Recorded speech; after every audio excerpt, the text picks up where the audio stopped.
America ने Iran पर बमबारी कर दी है। अमेरिका ईरान और इजराइल के मामले पर हस्तक्षेप क्यों किया? आप ऐसे समझ लो कि अमेरिका का आरएसएस है कौन? यहूदी लॉबी, और सरकार वहां भी बीजेपी की है। अब बताओ, पागल सन की सुल्तान सब बोल रहे हैं, क्योंकि वो जो वोट बैंक है वो कहता है कि हम इधर उधर की लड़ाई में क्यों पड़ रहे हैं। और चौधरी साहब, गाँव में लड़ाई हो तो उससे दूर नहीं रह सकते, वरना चौधरी कैसे? मेरा हमेशा ये मानना है, जब तक वेपन ऑफ मास डिस्ट्रक्शन है, लार्ज स्केल वॉर हो सकता है, वर्ल्ड वॉर नहीं हो सकता। वेपन ऑफ मास डिस्ट्रक्शन मतलब, अच्छा जो लड़ रहे हैं उनको भी पता है खत्म हो जाएंगे, तो वो तो डर डर के लड़ रहे हैं ना। अब भारत पर क्या असर पड़ेगा, ये सब लोग पढ़ रहे हैं न्यूज़पेपर में इधर उधर। दूसरी चिंता ये है कि यदि इस तरफ की पूरी दुनिया ईरान के साथ आ गई, मतलब ईरान, तो अब ये होता रहेगा। जो मेरी समझ थी मैंने 10-5 मिनट में आपको बता दिया है।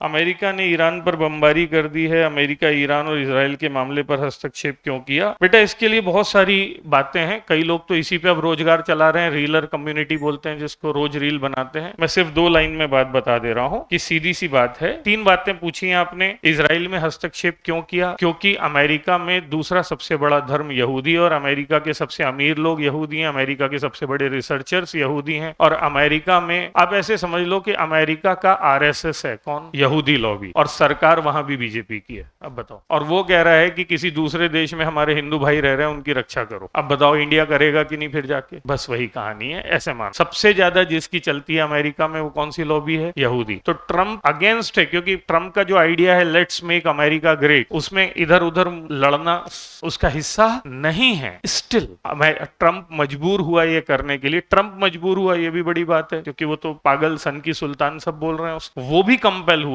ये जानते हुए भी कि उसका middle class white vote bank इससे परेशान हो जाएगा, क्योंकि वो जो वोट बैंक है वो कहता है कि हम इधर उधर की लड़ाई में क्यों पड़ रहे हैं। कभी वियतनाम जाते हैं, कभी सीरिया जाते हैं, कभी इराक जाते हैं, कभी अफगानिस्तान जाते हैं, और हमारे सोल्जर मर जाते हैं। तो American middle class, white middle class कहता है कि we should not fight for others battle. पर अमेरिका का कहना है कि हम दुनिया के अघोषित चौधरी हैं, और चौधरी साहब, गांव में लड़ाई हो तो उससे दूर नहीं रह सकते, वरना चौधरी कैसे? तो कोई हमें बुलाए ना बुलाए, हम फैसला करने जाएंगे, और कोई हमसे अड़ेगा तो उसको निपटाएंगे। This is how America got involve. ठीक है, अब थर्ड वर्ल्ड वॉर होगा कि नहीं, ये तो आप 20 साल से सुन रहे हो। अब होगा, तब होगा, कब होगा? मेरा हमेशा ये मानना है, जब तक वेपन ऑफ मास डिस्ट्रक्शन है, लार्ज स्केल वॉर हो सकता है, वर्ल्ड वॉर नहीं हो सकता। वेपन ऑफ मास डिस्ट्रक्शन मतलब, इसको कहते हैं the idea of mutual destruction. हम तो डूबेंगे सनम, सबको ले डूबेंगे। 1945 के बाद दुनिया के देश कभी भी समूह में एक दूसरे से नहीं लड़े, क्योंकि 1945 में उन्होंने देखा कि परमाणु बम कितना नुकसान पहुंचा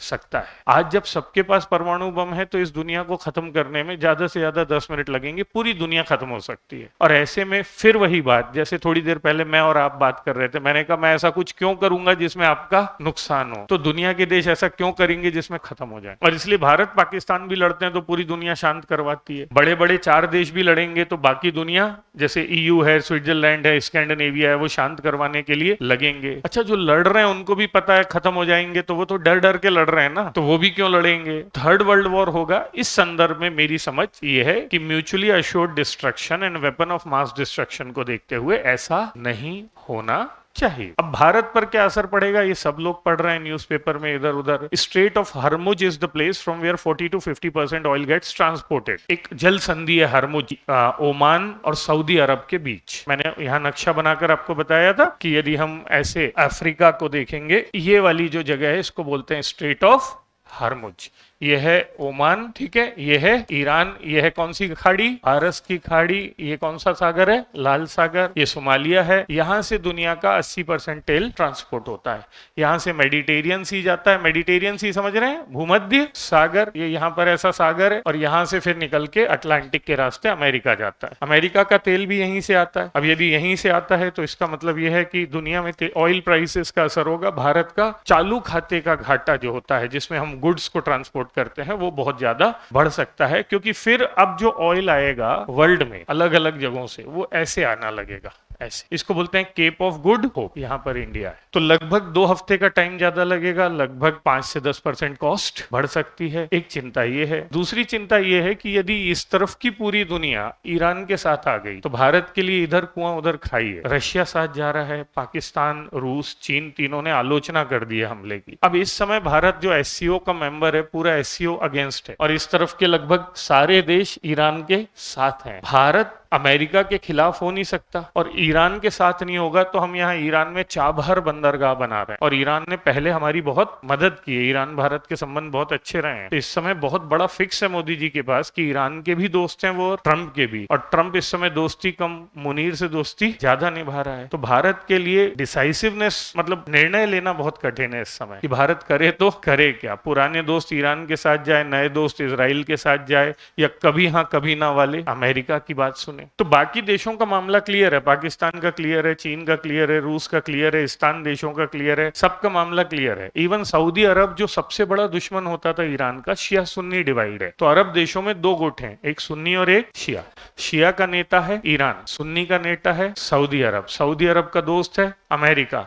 सऊदी अरब ने भी विरोध कर दिया कि यूएन चार्टर का उल्लंघन है। यूएनएससी में एक चार्टर है कि एक पर हमला, तो यदि आप किसी से यूनाइटेड नेशन की अनुमति के बिना कहीं हमला कर रहे हैं तो आप यूनाइटेड नेशन चार्टर का उल्लंघन कर रहे हैं, तब बाकी देश आप पर प्रतिबंध लगाएंगे। तो अमेरिका पर बाकी देश हमला करें और प्रतिबंध लगाएं, पर वो ऐसा तो नहीं कर रहे हैं। तो अब ये होता रहेगा। जो मेरी समझ थी मैंने 10-5 मिनट में आपको बता दिया है। आप भी ऐसी ही समझ रखें या और सुने लोगों को उससे और बेहतर समझ बनाएं। ठीक है।